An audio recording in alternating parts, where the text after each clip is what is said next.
मला सांग अक्षय, एक्झॅक्टली जे हा. प्रकरण झालं, नक्की ते प्रकरण काय होतं? तुला हाणामार कशामुळे झाली, काय सांगशील तू? हा. याच्यामध्ये म्हणजे बऱ्याच दिवसापासून आता आपण समाजासाठी काम करतोय आणि लोकांसाठी. आणि याच्यामध्ये काय आलं तर मी ज्या गावामध्ये राहतो त्या गावात म्हणजे पहिल्यापासूनच एक प्रतिष्ठित व्यक्ती आणि त्यांचं नाव म्हणजे पूर्वीपासूनच त्या गावामध्ये आहे. तर माझे वडील सहकारी साखर कारखान्यात कामाला, त्याच्यानंतर आईचं आमचं एक छोटंसं दुकान. आणि मग असं असताना मी दुकानावर जाणे किंवा काम करणे माझं वैयक्तिक, पण देवाच्या कृपेने महाराजांच्या कृपेने हे काम आपल्या हाती आले. हे काम मी वाढवत गेलो. त्याच्यानंतर ते आपल्या गावात चालू केलं, स्वतःच्या जागेमध्ये चालू केलं. आणि त्याच्यानंतर जी पब्लिसिटी भेटायला लागली किंवा लोकांची जी काय भावना होती या लोकांबद्दल ती वाढायला लागली. लोक येऊन तिथं भेट द्यायचे. आणि मग राजकीय दृष्टीतून त्या लोकांना असं वाटलं की कुठेतरी आपल्याला धोका पोहोचणार आहे पुढे भविष्यामध्ये. त्याच्यामुळे ती लोक मला टार्गेटवर ठेवायची. ह्याचं काम कसं काय बंद पाडता येईल, ह्याला कसं काय त्रास देता येईल जेणेकरून हा काम बंद करत. आणि त्याच्यामध्ये मग त्यांनी खोटे गुन्हे दाखल करणे किंवा माझ्याबद्दल षडयंत्र रचणे हे त्यांनी बरंच काय चालू केलं. त्यालाही मी हाणून पाडलं.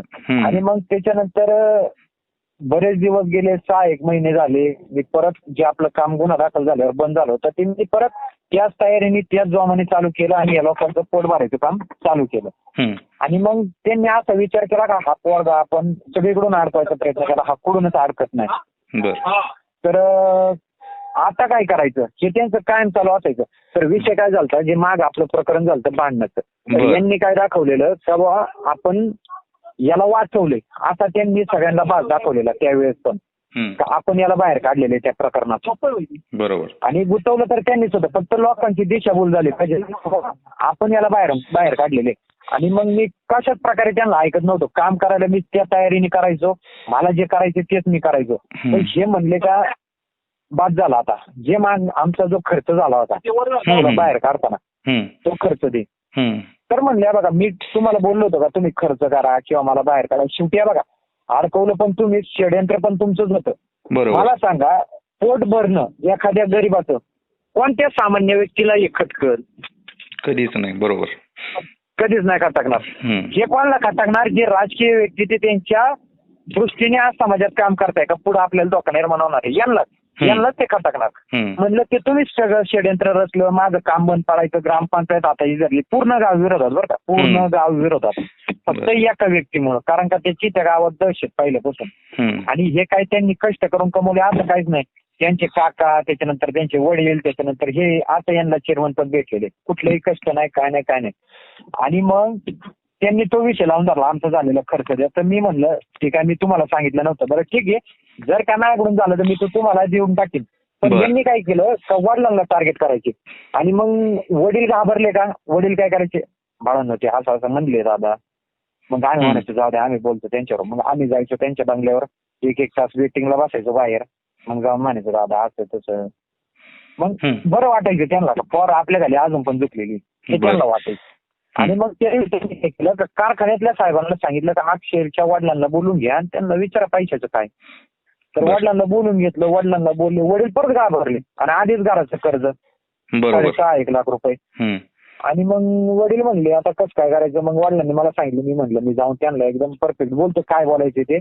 एकदाच हे काय आज उद्या तुम्ही सारखं बोलून येणार, सारखं तुम्ही टॉर्चर करणार, हे बरोबर नाही. मी त्यांना फोन केला पण त्यांची काय बोलायची मानसिकता दिसली नाही. त्याच्यानंतर मी यादव दाजींना फोन केला, म्हटलं दाजी आपला असं असं आहे, आपण जाऊन बोलू त्यांना. ती पण कॉल रेकॉर्डिंग आहे माझ्याकडे.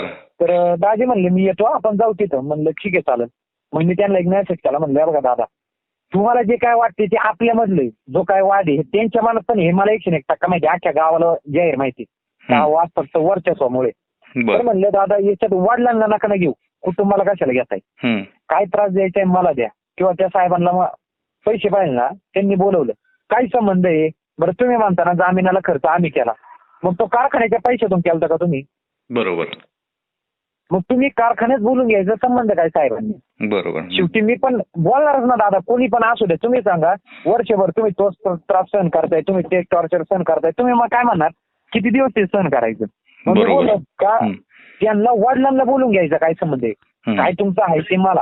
कारण का वडिलांनी जमीन पण द्यायची कामाला, सगळं सहकार्य करायचं, त्याच्यातून त्यांना मिळणार काय फक्त हा त्रास. मग तो कशासाठी?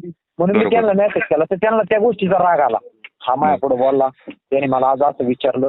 मग त्यांनी बोलवलं, तिथं गेलो, मारहाण झाली, सगळं झालं. मग तो मला ते सहन नाही झालं का बाबा, मला वाटायचं का हा माणूस जो अन्याय करतोय ना ह्याच्यावर कोणतरी बोललं पाहिजे, कारण का त्याने हा मायावर अन्याय केला असा नाही, त्यांनी लय जणांना नेऊन मारलेले, लय जणांना. बर, मला असं वाटायचं ह्याच्याबद्दल कोणतरी बोललं पाहिजे, आणि मला वाटायचं का तो मीच एक दिवस तरी याला असं ह्याची करतोय ह्याची शिक्षा मी देणार. आणि मग त्या दिवशी जे त्याला मला मारहाण झाली किंवा काय आली, जे मला वाईट वाटलं, आयला म्हणलं माझं स्वप्न होतं का ह्याला कोणतरी बोललं पाहिजे ना, तेच आज माझ्याबरोबर घडलेलं आहे. आणि माझ्याबरोबर कोण उभं राहणार आहे? आवाज उठवला आवाज उठवला आणि मग उठलाच ना तो. शेवटी एवढं राजकारण घडलं आणि मग जे बरंच काय चाललं, कोण यायचं पाठिंबा द्यायचं, राजकीय व्यक्ती आले त्यांच्यापर्यंत त्यांनी पाठिंबा दिला, बरंच काय राजकारण घडलं.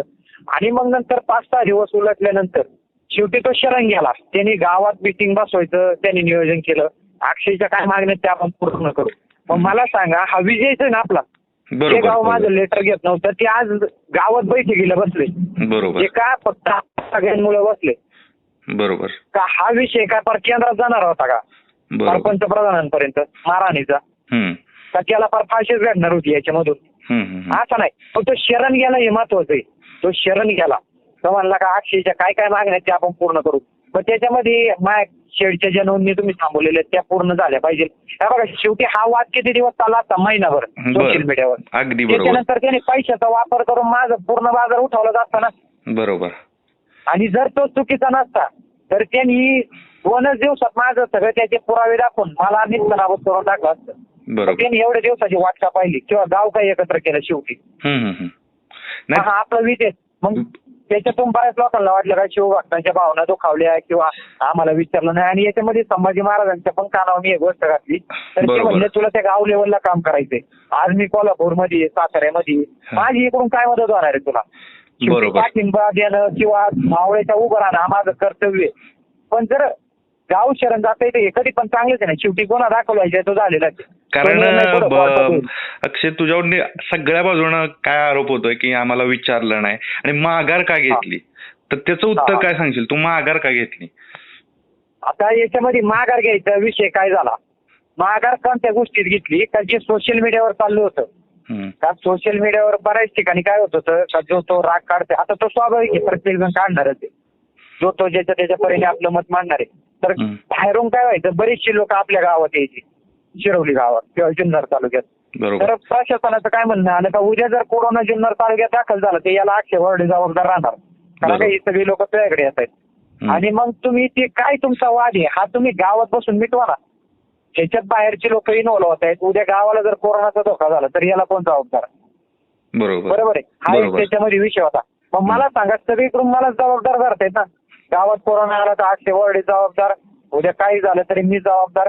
मग याच्यामध्ये स्थानिक आमदार किंवा बाकीचे बरेचसे नेते किंवा गावाला एकत्र करून आपण तिथं बसलो आणि जो काही सोशल मीडियावर जो काही वाद चाललाय की जी लोक येत आहेत त्यांना काय आव्हान केलं का जे काय आपल्याला पाहिजे होतं ते भेटलेलं आहे, जे काही गुन्हा दाखल करायचा आहे तो झालेला आहे.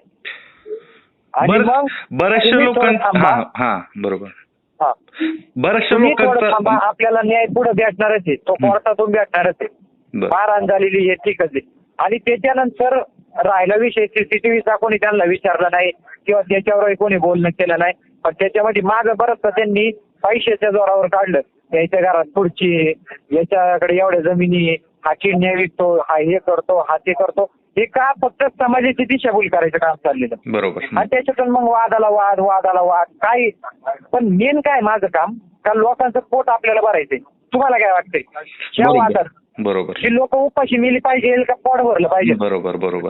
म्हणजे ते सगळ्या बाजूनं म्हणजे चर्चा व्हायला लागली, पॉझिटिव्ह अगोदर झाली, आता निगेटिव्ह, आणि मग नावाचा फायदा घ्यायला लागले. त्याच्यानंतर तुझ्या वेगवेगळ्या प्रकारचे आरोप व्हायला लागले. म्हणजे अजून एक आरोप की तुझे गुन्हेगाराशी संबंध, त्याविषयी तू काय सांगशील?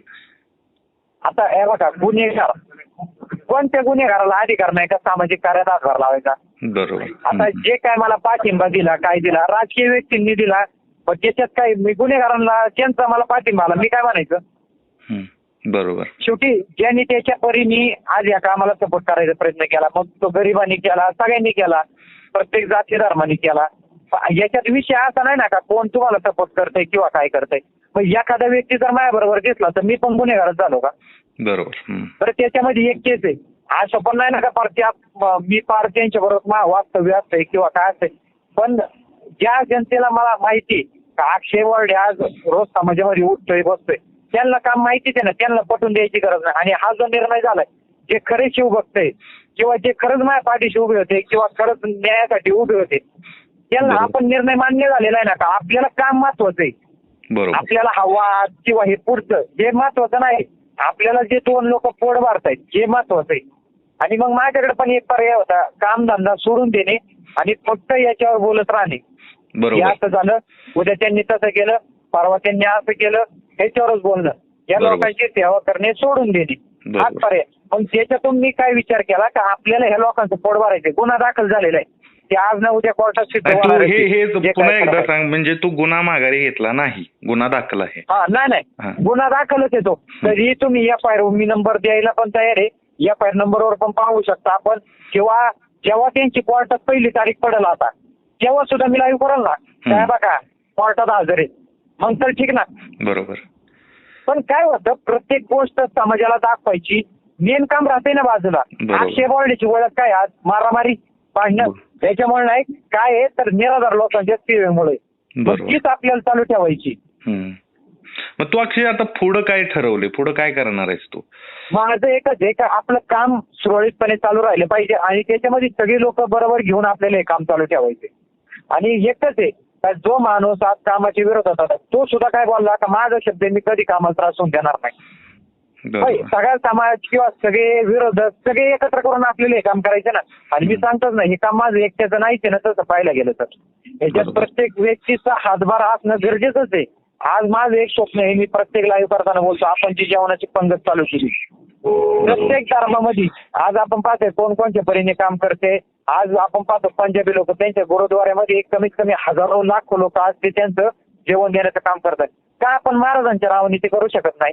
का जेवणाच्या पंक्ती आपण आपल्या बेघर बांधवांना किंवा गरीब लोकांना का देऊ शकत नाही? बरोबर. मग ते स्वप्न आहे माझं, मग हे सोडून ते स्वप्न सोडून द्यायला लागणार मला. हे जर पकडायचं असं ना हा वाद, तर ते स्वप्न मला सोडून देणे, हेच एक मला सांगायचं.